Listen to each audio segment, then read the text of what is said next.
And I call the member for Fisher. Thank you, Madam Deputy Speaker. And it's with a heavy heart that I rise today, not because I don't support this bill, but because we need to enact legislation to try and prevent the very thing of child sexual abuse. This bill, the Crimes Legislation Amendment, Sexual Crimes Against Children and Community Protection Measures Bill, represents tough new laws. It represents the greatest crackdown on paedophilia in a generation. Madam Deputy Speaker, they say it takes a village to raise a child, but I also say it takes a village to protect a child. I want to thank the member for Swan and the previous speaker for their contributions. The member for Swan's contribution was heartfelt and a significant contribution to the debate. Before I address the House in relation to the specifics of this bill, I would like to recognise a campaign that has been run by YGAP. We held a morning tea in my office yesterday. YGAP promotes a campaign called A Polished Man. And A Polished Man is a campaign which seeks to raise awareness of sexual and physical violence against children. Madam Deputy Speaker, we had a number of people from this House come to my office yesterday to support the Polished Man campaign, and I would like to point them out specifically. They were the Chief Government Whip, Nola Marino, the Assistant Minister for Cities and Digital Transformation, Angus Taylor, as well as the members for Wide Bay, Lou O'Brien, Bonner, Ross Vasta, for Bowman, Andrew Lamming, for Goldstein, Tim Wilson, for Dunkley, Chris Cruther. And this is not just this side of the House thing. It was supported by members opposite, for which I'm very grateful. The member for Burt, Matt Keogh, the member for Macarthur, Dr Mike Freelander, and also on this side of the House again, the member for McKellar, Jason Falinsky. Importantly, there was also the Minister for Energy and the Environment, and most importantly, the Prime Minister also came and showed his support. And the Prime Minister said, and I quote, "As we know, not all acts of disrespecting women or children lead to violence, but that's where it begins. This is about respecting the women in our lives and the children in our lives and showing them love. That is when we are closest to being our very best, when we are closest to God, when we are showing love. All of us have a vested interest and a duty to look after all of our children." This event yesterday in my parliamentary office followed a similar morning tea that we had in my own electorate in Fisher, where I had prominent sporting and businessmen attend the event. People like Chris Flannery, who's the CEO of Sunshine Coast Falcons, Matt Soper Lowley, who's the winger and top try scorer for the Sunshine Coast Falcons, Jack Hanson's the head coach of Alexandra Headland Surf Lifesaving Club. Ashley Robinson is the general manager of Alex Surf Club and the chairman of the Sunshine Coast Falcons. Clayton Williams, a local businessman. Pepe Buetti is a local businessman. And the media got behind us as well, as they did yesterday. People like Danielle Ford, people like Dan Toney and Charles Hodgson and Hayley Francis painted nails to support the cause of A Polished Man. Now, people might say, what's this polished, why polish a nail? What's that got to do with sexual assault against children? Madam Deputy Speaker, I think it would be fair to say that most men don't walk around with a polished nail. And the purpose of A Polished Man is to engender a conversation, particularly amongst men, so that we can start to drive a culture in our country that, that speaks up against violence against children. That we as men in particular say enough is enough. It is utterly unacceptable for men to disrespect women and children by committing acts of violence against them. And it is even more so the case when those acts of violence involve acts of sexual violence. For a person to have an instant moment of sexual gratification for their own gratification, which will leave a child scarred for life, physically and mentally, is abhorrent and almost beyond words.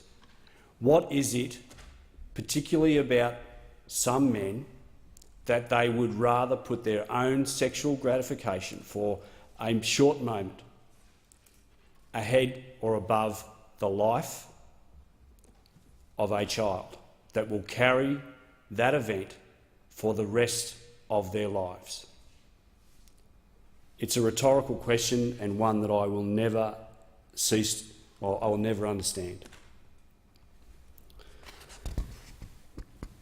Madam Deputy Speaker, according to the World Health Organisation, 150 million girls and 73 million boys worldwide under the age of 18 have experienced sexual violence.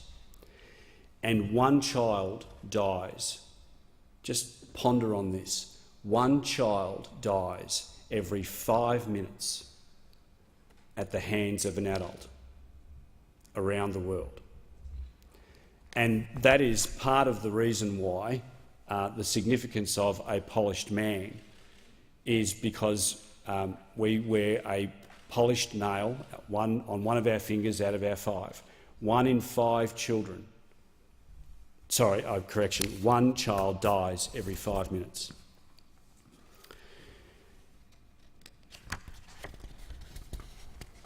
All funds raised in the Polished Man campaign go to trauma recovery and trauma prevention programs for children who've suffered or who are at risk of suffering from violence and sexual violence around the world.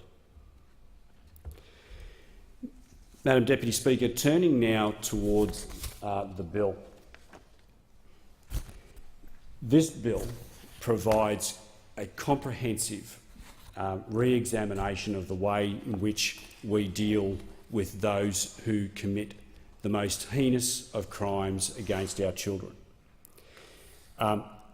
What it does is introduce or amend various provisions that we currently have in our criminal code. It amends vulnerable witness protection measures to prevent children and other vulnerable witnesses from being cross-examined at a committal proceeding. Now, we all know, well, some may not. As a barrister of 16 years, I can tell you that this is an experience that many children find harrowing. The bill also seeks to introduce a presumption against bail for certain Commonwealth child sexual offences. If a person is charged with an offence against the person, there should be a presumption against bail. They should be in a show cause position where they have to show cause why it is that they should get bail. It is not a landmark concept. Offences of violence in Queensland put an accused person in a show cause position. These provisions include additional factors which must be taken into account when sentencing federal offenders to ensure they are appropriate given the nature of the offending. They create a presumption in favour of an actual term of imprisonment. Now, this amendment will ensure that unless exceptional circumstances exist, all child sex offenders serve an actual term of imprisonment rather than receiving sentences that are wholly or partially suspended. They require a court, when making a recognizance release order for a child sexual offender, that the offender must be put under supervision, and it sets rehabilitation treatment as a condition unless it's otherwise inappropriate. They include a presumption in favour of cumulative sentences. Many in this place who aren't legally trained perhaps wouldn't understand. For example, in the United States we hear about people serving multiple life sentences. In Australia, generally, sentences are handed down concurrently. So it doesn't matter how many offences you commit, you generally get a sentence which reflects the one sentence. So if you've committed 5 offences, you would generally only get a penalty that it provides for as though it was 1. That will not be the case under these provisions, and I think that that's a very good thing. And why do I say that? Because if an offender has committed an offence against, let's say, 5 or 6 children and is sentenced as though it was 1 person, what does that say to the other 4 or 5 kids? What does that say to them? It really demeans the experience that they've been through, and it will provide greater disincentive, greater deterrence for those committing similar offences. Moving on, Madam Deputy Speaker, these provisions will list community safety as a factor that can be taken into account to revoke a federal offender's parole without notice. They will require a period of time to be served in custody if their parole is revoked. Now, moving on to mandatory sentencing. Now, these provisions will introduce mandatory sentencing for certain Commonwealth child sex offences. The Office of the Commonwealth DPP has advised that it appeals a high number of child sex offence cases due to manifestly inadequate sentences imposed by judges at first instance and for repeat offences. Mandatory minimum sentences will apply to the most serious child sex offences. Mandatory minimum sentences reflect the heinous nature of child sexual abuse. The provisions introduce mandatory sentencing for repeat offenders. Mandatory sentencing scheme will also apply to child sex offenders who have previously been convicted of a child sex offence, including state and territory offences. Now, since 2012, Madam Deputy Speaker, only 58.7% of convicted Commonwealth child sex offenders have received a term of imprisonment. 58.7%. And the average of those who do get a term of imprisonment gets 6 months. Now, this issue was raised, interestingly, by a very significant district court judge, retired, Judge Wall, QC, who just last week criticised the sentences that were being handed down. The recent sentences were being handed down in that case, not of a child sexual assault, but a physical assault which led to the death of a child. And he called them manifestly inadequate. He also said that many of the judges at first instance, trial judges and sentencing judges, are concerned that if they hand down a too high a sentence, they'll be slapped down by the Court of Appeal. Well, Madam Deputy Speaker, whilst I am not a huge fan of mandatory sentencing in all cases, in this case it is called for. In this case, where we have the most heinous of crimes, we need to set a floor. We need to set a minimum so that judges can't go underneath that minimum. And the Labor Party has in itself supported mandatory minimum sentences in relation to child and people smoggling laws. Has expired.